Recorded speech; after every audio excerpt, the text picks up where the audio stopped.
This is a video presentation of 7th grade, Chapter 2, Section 4, Multiplying and Dividing Integers. Now, I have no question at this point in time in your lives, you know how to multiply and divide. That's not really a big question in my mind. What's more complicated about this section is making sure that your answer has the proper sign to it, and you can figure out why that sign is, other than saying something along the lines of, well, the calculator told me so.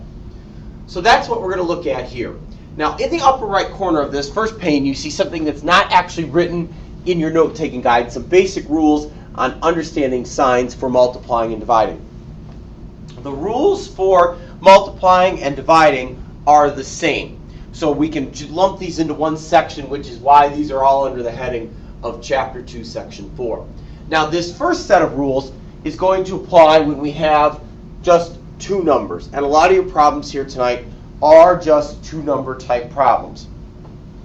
So what it says there is when we have two numbers there, and they have the same sign, the result that's going to yield from that is going to be positive. So whether I'm multiplying two positive numbers together, or multiplying two negative numbers together, or I'm dividing two positive numbers, or I'm dividing two negative numbers, the result is always the same, positive. When I have different signs, so a positive and a negative, and again, it doesn't matter if it's multiplication or division, the result has to be negative. So we're going to carry out that multiplication or division, kind of put blinders on and forget the signs there for a second.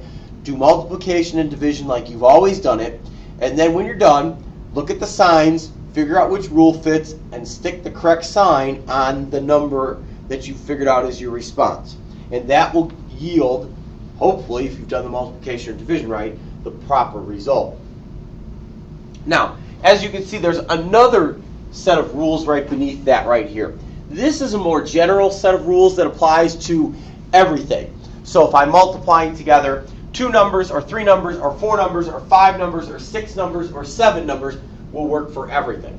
Now, if it's all positive, we don't have to worry about a rule for that, because you've been dealing with positive numbers forever. You know that that result is going to have to be positive.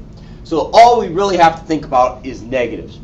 When we have an even number of negatives in the problem, the result is always going to be positive. It doesn't matter if there's 93 numbers in there. If 6 of them are negative, because 6 is an even number, the result has to be positive. You can follow through from those rules I gave you up top to see that would be why that would be.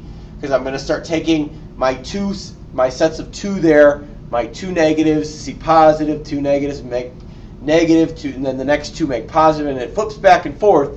And as we do that, we see the result is always positive when there's an even number of negatives. When there's an odd number of negative signs in the problem, the result is negative. So again, if we have 93 numbers in the problem, it doesn't matter. If 7 of the numbers in the problem are negative, the answer is then going to be negative. And we can follow that through again from what we saw up top there. And as we manipulate the problem through and through, flipping back and forth between positive and negative for every set of negatives there, you'll see that every time we have an odd number, the result is then negative.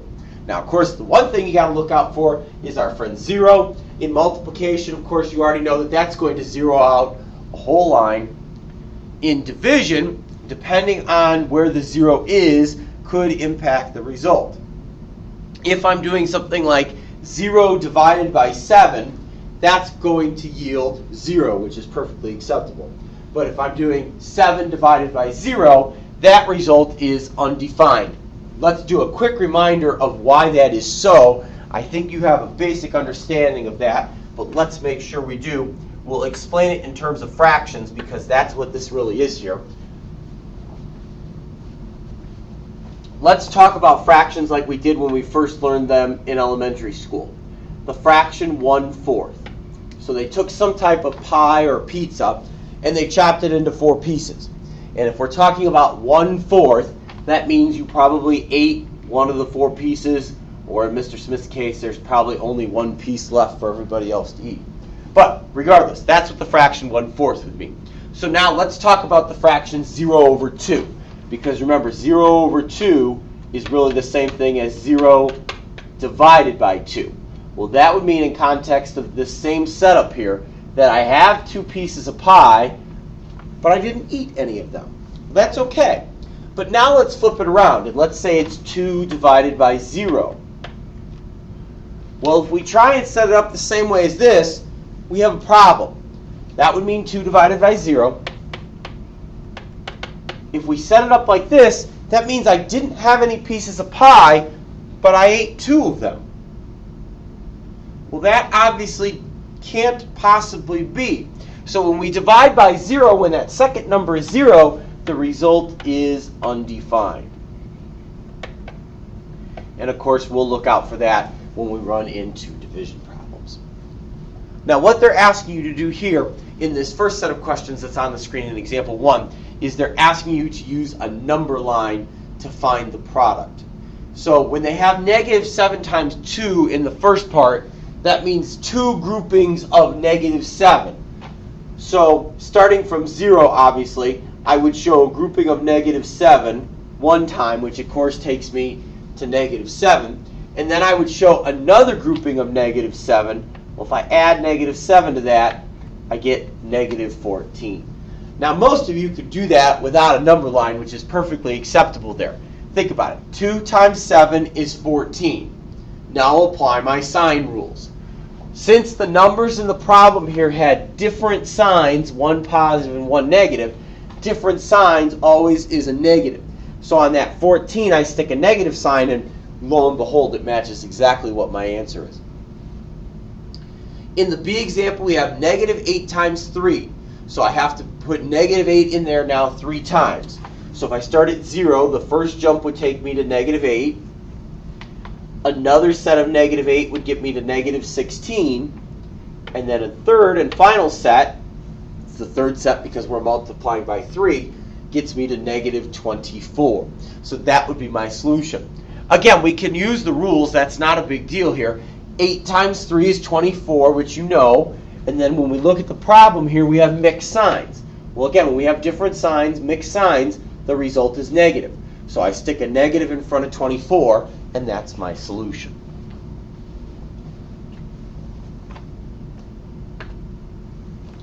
So now, you don't have to worry about using a number line anymore. We can just go ahead and solve. So let's look at the A problem here. -6 times -5. Well, 6 times 5 is 30. We knew that. The only thing we really have to think about here is the signs. In this case, we have 2 negative signs. Well, remember, the rule said when the signs are the same, when we're just talking about 2 numbers, when the signs are the same, whether they're both positive or both negative, the answer has to be positive. So here, -6 times -5 is indeed positive 30. In the B question there, where we've got -4 times 7, again, start off, do the multiplication. Do 4 times 7. 4 times 7 is 28. All right? Then take care of the signs. Well, once again, we're back to mixed signs here. One negative, one positive. When we have mixed signs, the result is always negative. So we stick a negative in front of that 28, and we have our final solution, -28. So now they're going to switch up to division. But remember, the sign rules are exactly the same as multiplication. The only thing we got to look out again for is our friend 0. But other than that, the rules are the same. So we'll jump into this one. 35 divided by -5. So I'm going to just worry about the numbers. 35 divided by 5. Well, 35 divided by 5 is 7. Now look at your signs. Your signs here again are mixed. You have different signs, a positive and a negative. Well, whenever you mix the signs up like that, when you have 2 numbers, the answer has to be negative. So I take my 7 and I stick a negative sign in front of it.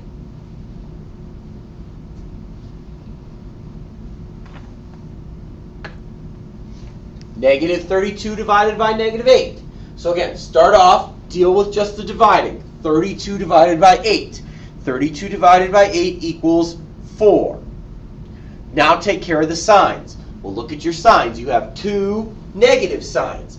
When you have the same signs, again, when we're talking about two numbers, the result has to be positive. It doesn't matter if they're both positive or they're both negative. When the signs are the same, the answer is positive. So positive 4 is going to be my final answer there. In the C question, negative 48 divided by 6. Again, start off, just worry about the division. So I'm going to do 48 divided by 6 there. 48 divided by 6 is 8. Now take care of the signs. Well, we've got mixed signs here, a negative and a positive. When you have mixed signs, the result has to be negative. So I'm going to take that 8 and stick a negative sign in front of it, and we have negative 8.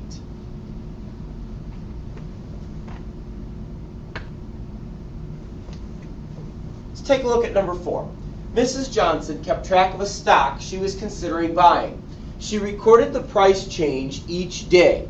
What was the average change per day? So in other words, they're asking us to find the mean. The mean, remember, is the fancy way of saying average. Remember, when we're finding the mean, what we have to do is add up all the numbers and then divide by how many there are. So the first step is asking us to find the sum of the change in the prices. So they're asking us to add negative 1 and 3 and 2 and negative 5 and 6. Now, of course, what you realize here is we've already done adding and subtracting. This section is not about adding and subtracting, but we have to do that to find the average. So we're going to go ahead and add these up. We've got negative 1 plus 3, which is 2, plus another 2 makes 4, plus negative 5 takes me back to negative 1, plus 6 gets me to 5. So when I add all these up, or in other words, find the sum like the directions say here, the result is 5. Now I'm going to divide by how many values there are. Well, in this case, there are 5 values here. So I'm going to take that 5 sum and divide by 5, because that's how I find the average. And the result here when I do 5 divided by 5 is 1. I'm not going to worry too much about signs there, because that's the type of division problem you've been doing forever. You don't need a sign rule to figure that out. You already know a positive and a positive. When we divide them, make a positive. So the average change was $1 per day.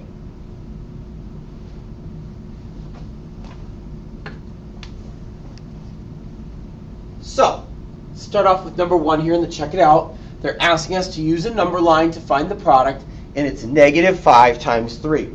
So just like we did earlier, we're going to show negative 5 on the number line 3 times.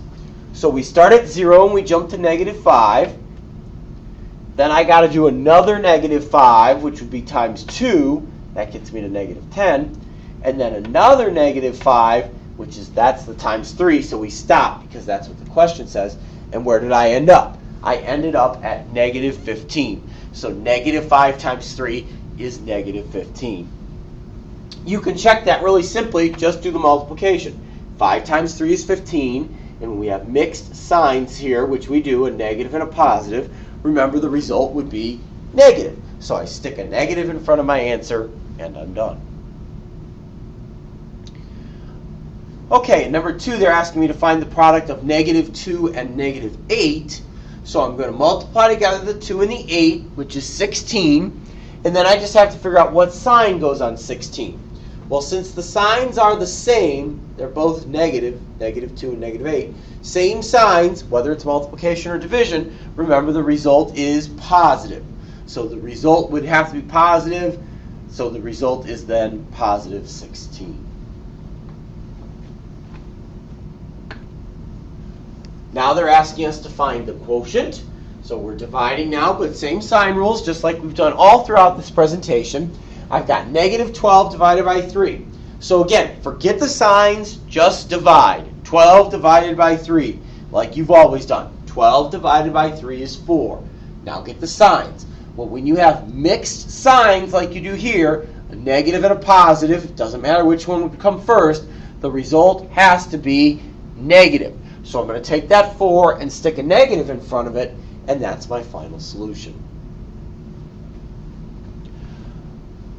We'll wrap this up with the story problem, which is very similar to the earlier story problem. We're once again finding the mean. It says Mr. Reed kept track of his blood sugar daily. He recorded the change each day. What was the average change per day? So remember what we did a minute ago when we were finding the average. Again, you have to start off by adding up the values, and then you divide by how many values there are. So I'm going to start off and add up the 5 numbers that they're showing in the table, which is the first thing they're showing here in the blue box.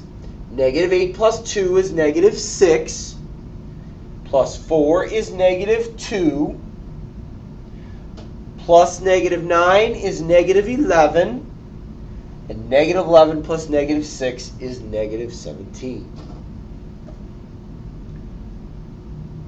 All right, now I'm going to divide by how many values that are in the list here. There are 1, 2, 3, 4, 5 values in the list. So I'm taking this and dividing by 5, which is really what today is all about. Now this might be, although I would hope not, maybe one of the first times in this presentation you might need to touch a calculator.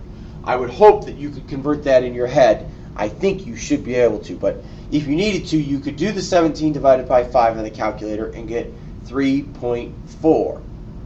Right? Then take care of the signs. You don't need a calculator for that. That I guarantee. You have mixed signs here, a positive and a negative.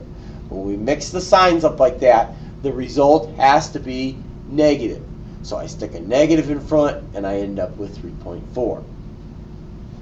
If you're not seeing 17/5 changing into 3.4, which is still a minor point here, but change it to a mixed number.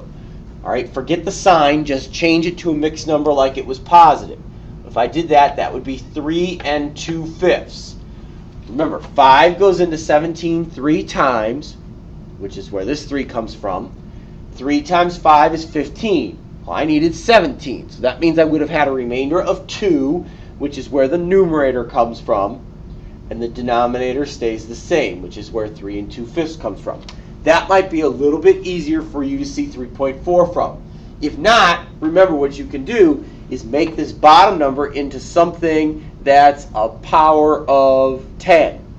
So if I just double this guy and make it 3 4/10, then it should be really easy to see. Because what is 3.4? 3.4 would be 3 4/10. Look at the mixed number, 3 4/10.